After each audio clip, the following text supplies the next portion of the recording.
Greetings and good Friday morning, this 13th of October, Friday the 13th.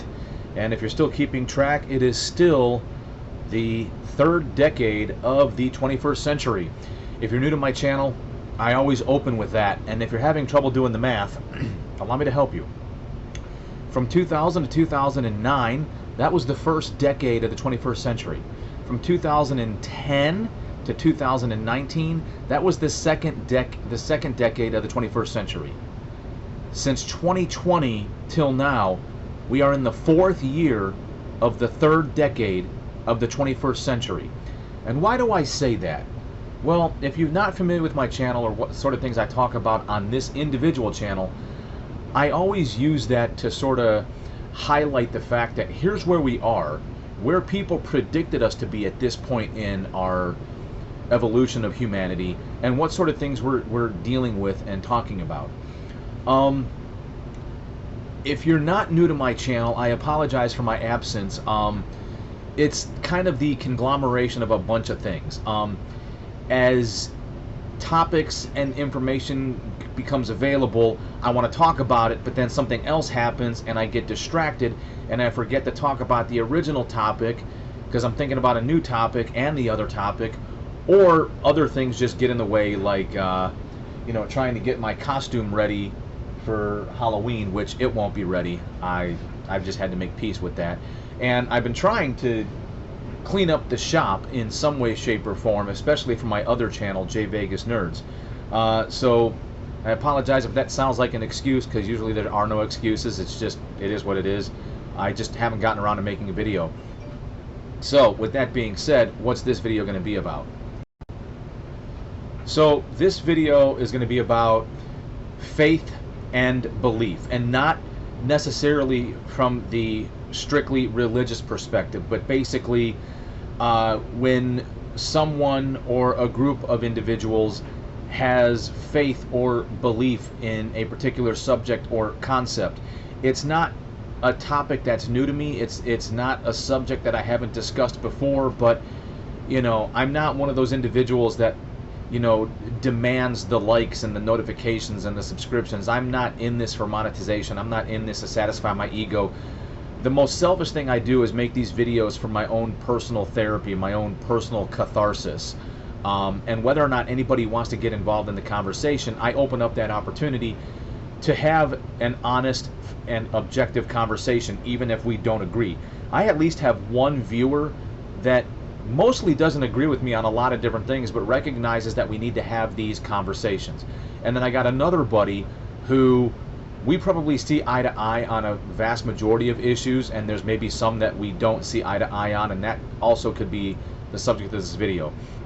So without further ado, let me set the foundation so moving forward anybody who's brand new has a better understanding of how I'm approaching this. So without getting into the deepest of details, what I'll tell you is this. From my own experiences, from my own perception, from everything that has forged who I am, the way that I receive, interpret, and process information, and the way that I deal with it, I am staunchly against the Democratic Party. I will never vote for a Democrat. I am just extremely against the Democratic Party, and perhaps that is rooted in my own personal belief about any manner of subjects and information that I have received and I have processed as well as interpreted, as well as the sum total of my experiences and how I view the world. And I have to recognize that as the potential for a flaw. And at the same time, if I can recognize that, I also have to be willing to receive new information, as long as the person providing the information is operating with the same level of understanding.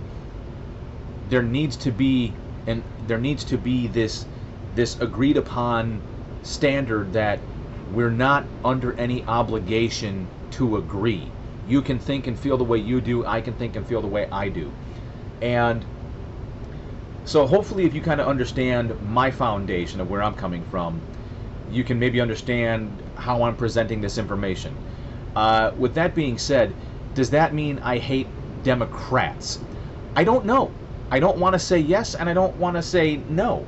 I think I'd have to reserve that for an individual basis, because again, this goes towards faith and belief in concepts and policies and, you know, all sorts of things that, you know, perhaps since we exist in America, at least, so if you're from a different country, a different, you know, area of the world, and you're catching this here in the United States of America, we essentially have a two-party system. We have the Republicans and the Democrats.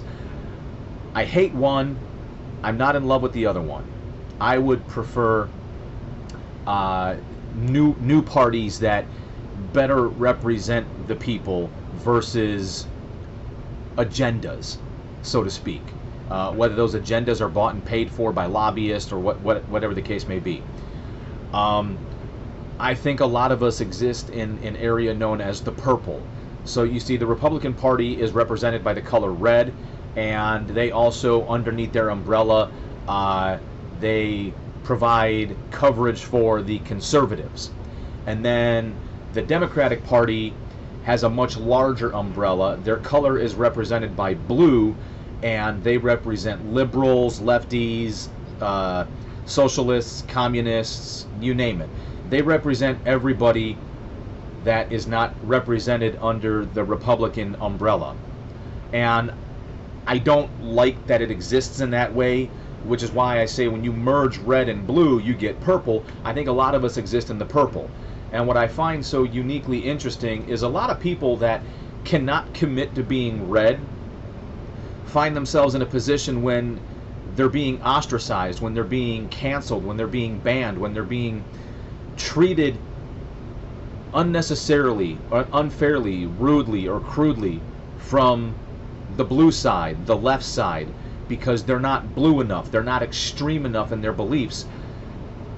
While they may not agree with everybody on the right, on the red side, you know, on the conservative side, they're not being turned away and they're not being mistreated.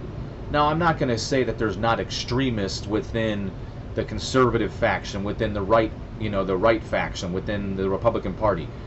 But you probably don't hear about them as much, at least because the left, the blue, the liberals, the Democrats control so much of the media.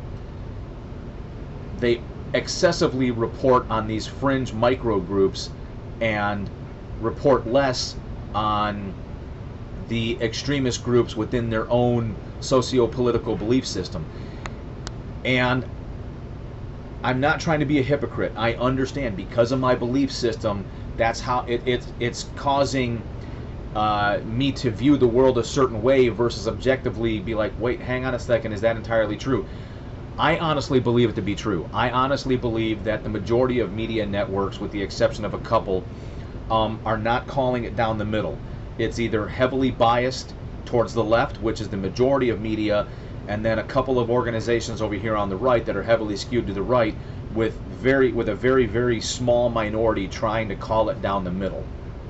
And I think what we need is more down the middle. You know, like if the right does something stupid, call it out. If the left does something stupid, which in my opinion is often and frequently, call it out. So let's try to move forward now, since I'm almost 10 minutes in, and I want to try to keep this in less than 30 minutes. So I've been tossing around different ideas to talk about, and yet trying to find newer ideas so I'm not repeating myself, because at least one or two people consistently watch my channel, and I don't want it to be repetitive in nature. But at the same time, I want to make sure that I'm addressing what's current. So this all started when a buddy of mine from the service posted something on Facebook, which was basically an anti-Trump rant. So in his mind, in his belief system, in what he believes and what he finds faith in, he's an anti-Trumper. So all the negative stuff that's being reported about Trump, he soaks up like a sponge. And several people on his page commented in kind, and maybe only a couple or a few responded with a different opinion. And what I was really curious in watching some of this unfold is whether or not it would devolve into something ultra negative, like, I unfriend you, get out of my circle, you're less than human. Because that seems to be the tendency in the fourth year of the third decade of the 21st century, is because you believe differently, we can't be friends. Because you believe differently, I have to think less of you as a human being. That's a key point that's going to come up here towards the end of this. And I like this guy. I get along with this guy. We can hang out, we can drink beers, we can shoot the shit. I don't dislike this guy. I recognize that he feels and thinks differently, and I compensate for the fact that he thinks and feels differently. I didn't comment because I didn't know how to articulate my words with using minimal word count and yet conveying my point. And essentially my point was this: while you're believing everything the leftist media is reporting, and you're soaking it up like a sponge, and you're using it to fuel your disgust and your hatred and your bigotry towards another person, can you accept the fact? Can you rationalize the fact that there can also be an equal and opposite group of people doing the same thing against the opposite party and opposite candidates? Case in point, I would be somebody who would soak up everything negative about the Biden family. I try not to. I try every time I notice myself, ooh, laptop, ooh, you know, I try to, like, oh, hang on. How much of this is hyperbole and how much of this is legitimate? How much of this is grounded in fact? And my friend did mention, I realize that Biden's not the greatest, but how could you see anything positive in Trump? And I think because of his faith, I mean, because of his belief in certain concepts, what he's not able to see is how so many of us are fed up with the status quo. So many of us are fed up with the same thing over and over again, and Trump represented something new, something different.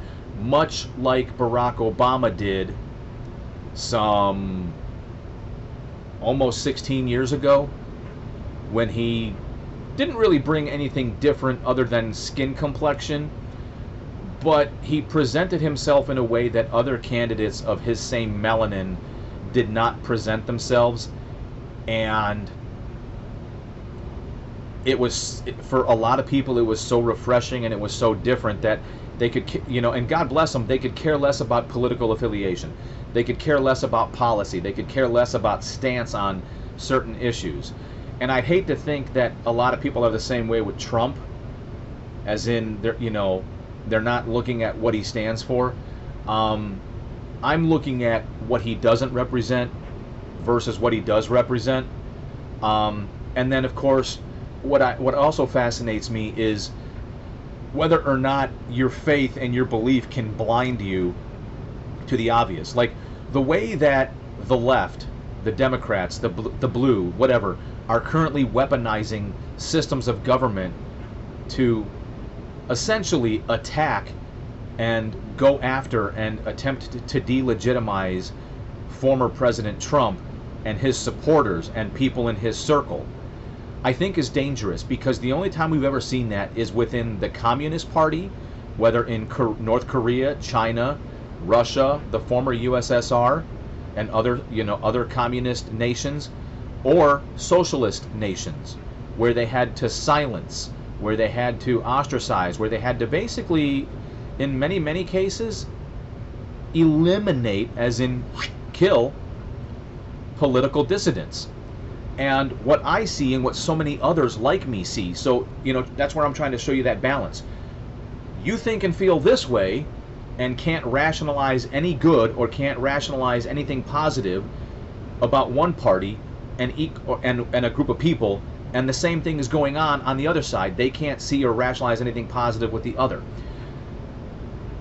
And again, I have to recognize within myself my own personal bias. I have a hard time seeing anything positive coming out of this, because where do we go from here? That's what confuses me. Is if there are some people like, no, this is 100% legit. This is exactly what the government's for. We need the government to go after these people. We need the government to silence these people. We need the government to shut these people down. We can't have discourse. We can't have a disagreement. We can't have people we don't like. It's like, do you hear what you're saying? Say it out loud, let it resonate, and do you physically hear and comprehend what it is you're asking for, what it is you're saying? Part of the reason I believe in what I believe is the Democratic Party is the only party that seeks to increase the role of government. increase the physical size of government and the powers of government, which thus takes rights, liberties, and freedoms away from us, because the Democratic Party doesn't seem to understand we put you there. The only power you have is the power we allow you to have, and they don't understand that. So if you're sitting there thinking to yourself, oh, so the same's not true about Republicans? No, it's of course the same. Republicans need to be reminded of this as well. You don't represent special interest groups. You don't represent big business. You represent us, and you need to understand you represent us, and you need to be fearful of us. And if one of the tools in our toolbox, which is provided through the Constitution of the United States of America, is the Second Amendment, then by all means, fear us. Fear the ballot. Fear reprisal against tyranny. And I think only one political party has ever demonstrated throughout history their propensity for tyranny. And if that makes me a hypocrite, if that makes me all the things that I'm attempting to talk against, I can't stop you from believing it. I can't. Because ultimately that's the hardest thing about belief and faith. Once you believe in something and you have faith in something, it's very, very difficult to receive any information that contradicts it and move forward. I'll give you another example. Ann Coulter was recently on the Patrick Bet-David podcast, and her faith and her belief was so strong in certain concepts and certain desires that Patrick Bet-David was attempting to politely call her out for her non-objective, almost delusional, erratic behavior. And I don't know if she would watch herself and agree. You know, I don't think less of Ann Coulter per se, but during that podcast, she did not curry any favor with me. She did not increase her value with me because of how essentially irrational she behaved, because of her core values and her core belief that she couldn't see the forest through the trees. She couldn't see reason. She couldn't see objectively. She was just and for the most part her mannerisms were and she was getting frustrated and animated, and it was just kind of reinforcing that, wow, you know, that whole concept of belief and faith, and when you're so grounded in a topic that you can't see, you know, 360, you can't see the forest through the trees. And I apologize if my analogies are being repetitive, if I can't find new ways to express myself. It was just kind of overwhelming, and I was like, wow, this lends credibility to exactly what I'm trying to say. Is she was so steadfast in her belief that she could not see herself the way others were seeing her because of how devout she was in what she believed in. Which, again, it's a question I've asked over and over. How do we move forward? And if, you know, one of the things that kind of that separates the male species from the females, you know, the male gender from the female gender within the human species is, and it's not 100%, I'm just saying, statistically by and large, is men try to look for solutions. Men try to identify a problem and look for solutions. I think we need to be able to recognize that not all of us are going to agree. I think we need to be able to recognize that we're going to believe differently. But we need to find common ground. Steven Crowder talks about this all the time. We need to find common ground. We need to find something that's going to unite us rather than separate us. We need to also recognize whether or not something is directly affecting us or has any propensity to affect and impact us. And I think some people go a little bit too far, as in they think that the issue's much bigger than it really is, and it's affecting a much larger population than it really is, when in reality it's a very, very small, if not oftentimes minute portion of the population that it actually affects. But because of today's media, we can make it look bigger than it really is. We can make mountains out of a molehill. So that is my limited scope potential solution moving forward, because otherwise I don't really know. Because let's go one step further and let's look at what's happening in Israel.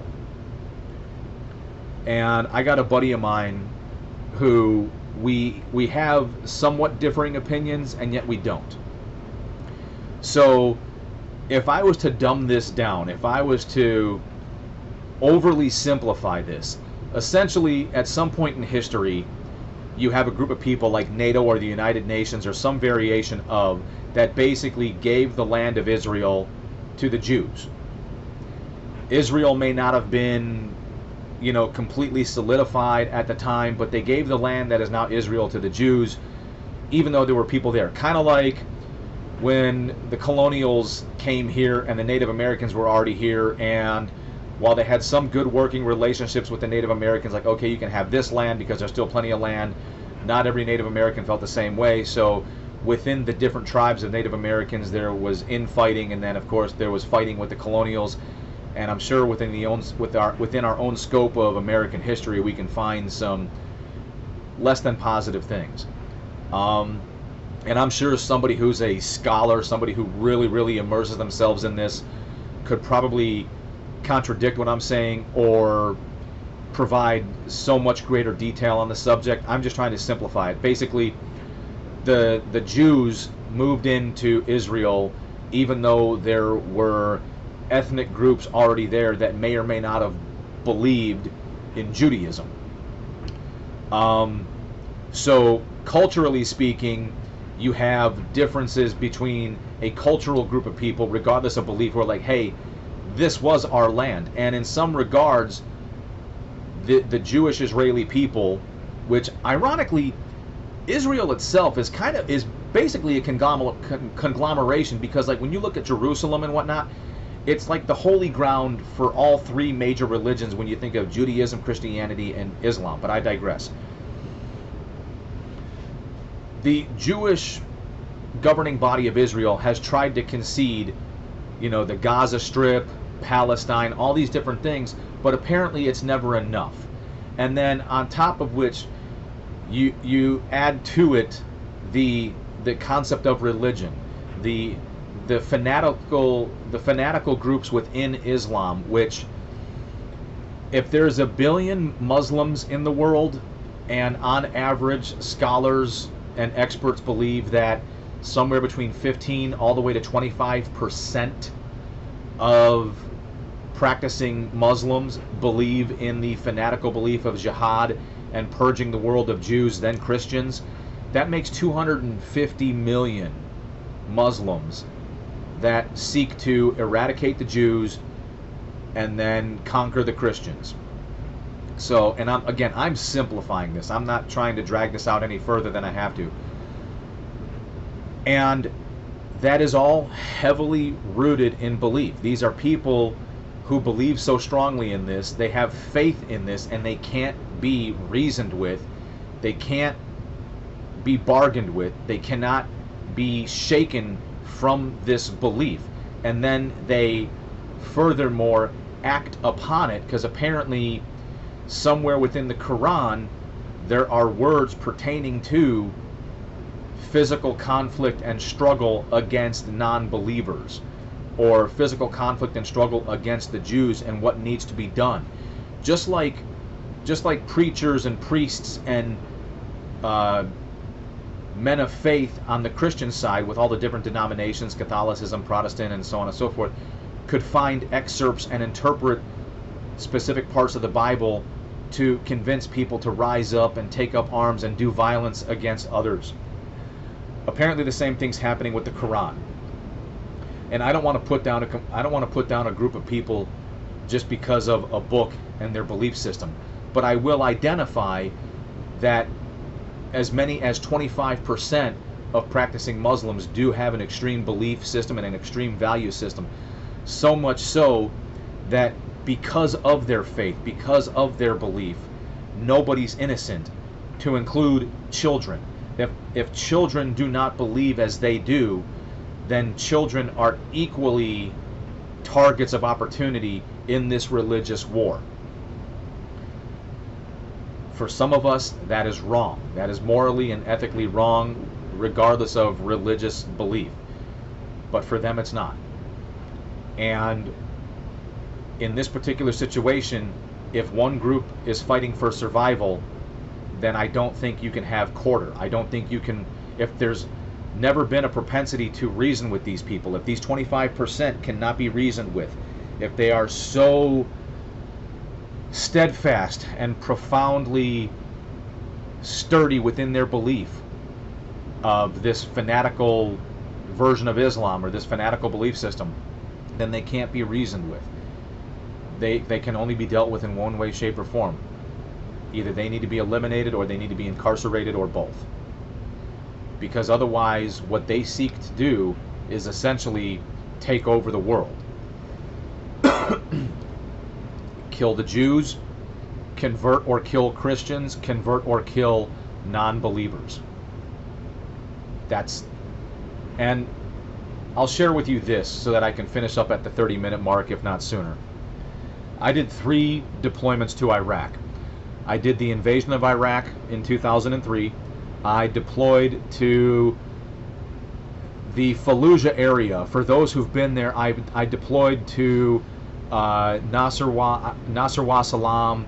What was it? Not Kandahar. Oh God, it's right there on the tip of my tongue. It did start with a K. OP Delta was there. I can't believe I'm forgetting this. Oh my God, I feel so horrible about this. But essentially, in 2006, I would return to Ramadi, and in all 3 deployments, I got to see some of the horrific consequences of fanatical Islam. And I'll be honest, at a scholarly level, I don't know how much of it is actually fanatical Islam and how much of it is culturally acceptable.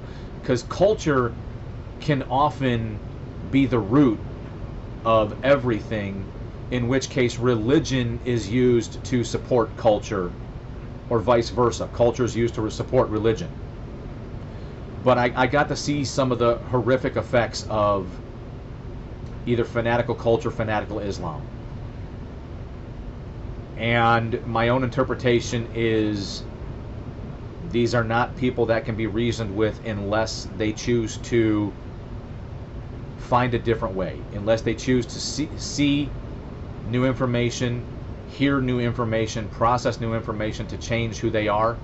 And there are cases of people who have.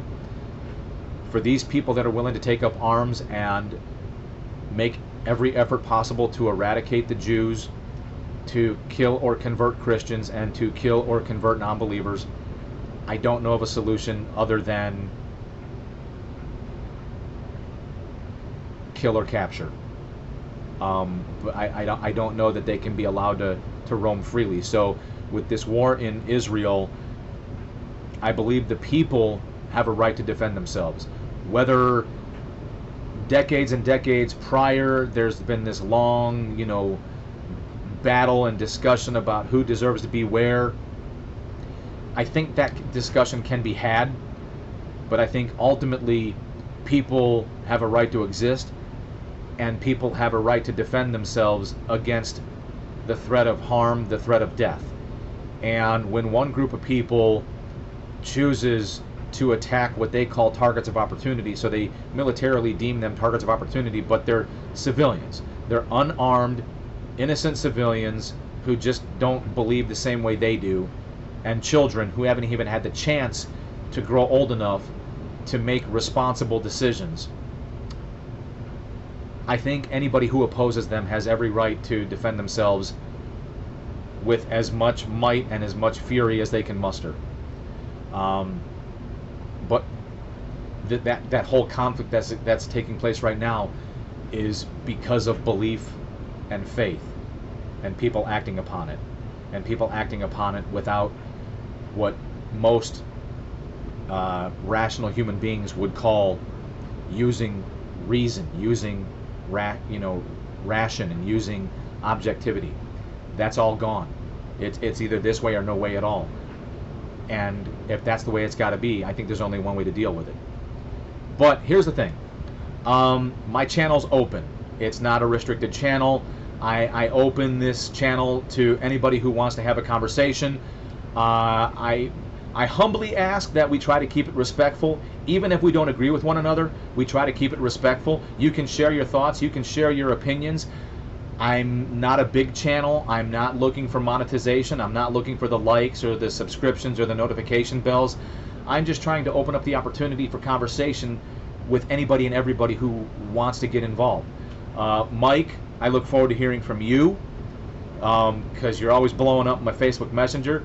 Stace, if you're still on this channel, cool. I look forward to hearing from you. Otherwise, Stace, look forward to me putting out something on my J Vegas Nerds channel. It's going to take a little bit because, believe it or not, I'm going to try to make an instructional video for ideally someone just like me. So with that being said, everybody, be safe out there. You know, try to get along with one another. Try to understand that people may not believe and think the same way you feel, and they could still be equally good people trying to get along in this life. If you leave a comment, I do appreciate it. You're awesome. Till next time.